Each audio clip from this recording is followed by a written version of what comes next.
You're in for a great discussion here this morning, and I'm very, very excited to have Bob Lynch, Americans for the Arts, and Robert Redford here in Philadelphia, but more importantly, to have all of you here today.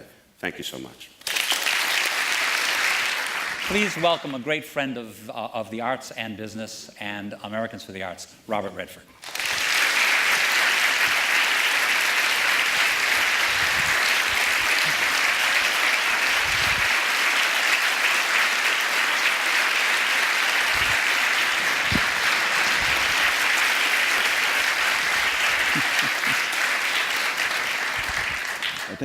I think our time's up, huh? I think we're done. Yeah. But you once told me a story of a key moment in your life when you were a third grader that got you involved, and I think even on a pathway to this life, but also saved you in a way. Can you just share that? Yeah, I grew up in Los Angeles, lower working class family, lower working class neighborhood, and it was the end of the Second World War. I was in the third grade, and I was a bad student. I was a bad student because I couldn't get focused in class. I was bored, and I would spend my time looking out the window, but I would mostly draw. And that's was my personal occupation at that age, because it pleased me. It was a form of, I guess, my own self-expression. And I would draw stories. They were just for my own amusement. But anyway, I was in class, and because at that time, I didn't know it then, but at that time, most of the good teachers were involved in the war. And so we had substitute teachers, but I didn't know. It just wasn't very good. So it wasn't very inspiring, and so I wasn't inspired. Anyway, I was drawing one day and not paying attention, and the teacher caught me. And she tried to make a case with me and humiliate me to teach me a lesson. She says, well, I see what Bobby Redford over there has something more interesting than what we're talking about. And maybe what he's doing is more interesting than learning. And she just really put me down, and I thought I was a goner. I just thought I was done. I said, why don't you come up and show us what's so important, what's more important than what we're learning here? So I took the drawing up in front of the class, and I held it up. She asked me to say what it was, and I said, well, I said, these are cowboys chasing Indians over a cliff, and they're shooting at the Indians, and the Indians are shooting back with arrows, and above the cowboys are B-52 bombers bombing the cowboys. Well, what happened was the class was sort of interested, and they reacted, and I think at that moment was the junction you're talking about, because it could have been the end of me, because I already felt bad. I felt like I was a bad kid. There were other reasons for that, but I was not a good student. So I could have just been completely done in. And she saw that was how I expressed myself. And she said, tell you what, we'll make a deal. She said, I'll put an easel here and put some newspaper print paper, and you can come every Wednesday and spend 15 minutes and draw us a story. If you'll pay attention the rest of the time. And so that was the deal. And I think that was the thing you're talking about. That was a junction in my life that could have gone the other way. And in a way, I guess it's extreme to say it, but I guess it did kind of save my life, because I felt that I wasn't a total lost cause.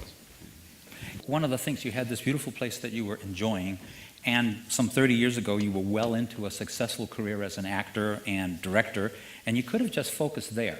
But instead, you were driven to start that various group of businesses. What was the catalyst to make that move? In the beginning, it was not a wholly conceived thing. In other words, whatever happened was a small step would be taken forward, and that small step would create something that might succeed, and if it succeeded, it would create other opportunities that you would take advantage of, and you just kept moving forward, one iteration leading to the next.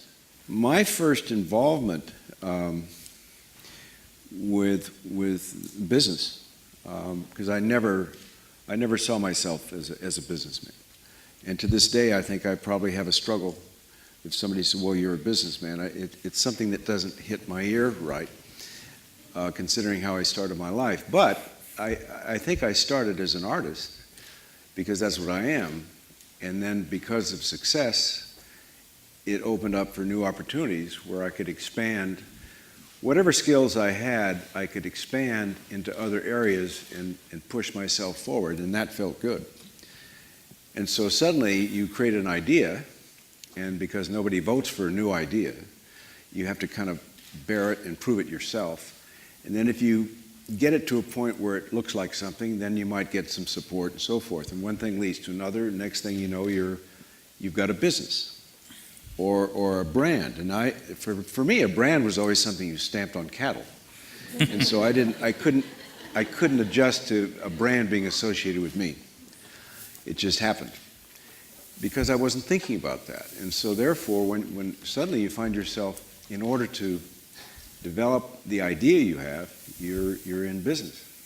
And that's how I found myself in business. But it started out as an idea for preservation. I mean, I bought land, and I just wanted a little piece of a place for myself. And then as I built a family, I built a cabin. I wanted it to be really in the semi-wilderness because I lived in New York, and I liked the idea of the tough urban environment of a city and a wilderness area to be in and to raise a family in.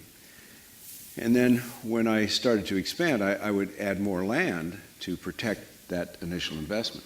What do you look for in the creative team and the individuals behind you who can help move your vision or various visions to reality? Well, I would say I've not been very successful with that, and it's very important. And because I was an artist who stumbled into something and suddenly there was a business related to what my idea was, I was not prepared for that. I spoke a language as an artist, and when I had to build a sort of a team of people to support me and to take the story forward, I was not good at it because I spoke more in an abstract way and it couldn't be understood by them.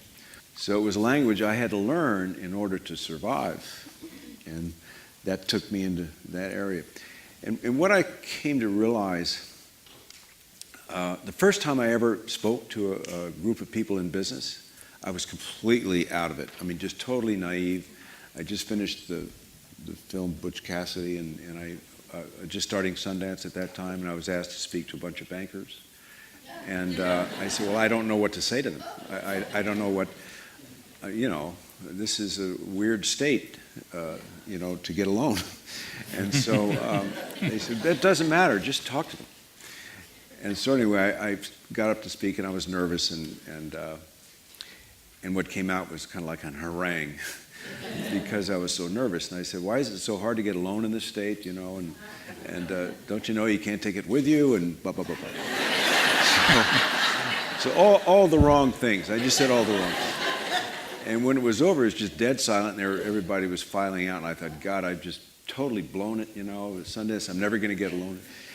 And a guy, the head of Security First National, goes out and he said, Mr. Redford, appreciate your comments tonight. And I thought, oh, yeah. And he said, I have a question for you. And I said, what? And he said, did you really make the jump off the cliff in Butch Cassidy? And then I realized it didn't matter what.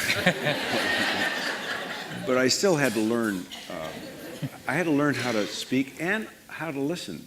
And I had to learn what the value of the bottom line in thinking.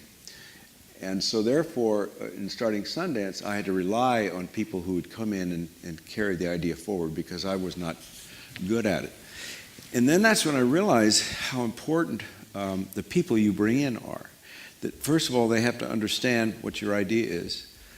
Then you have to know how to tell your story. And that was a very difficult learning process in the beginning. Anything else that you'd like to add to today's discussion, Bob? Well, I appreciate the people coming here today. I appreciate that. I love to go to a city and feel the city and see the people in it.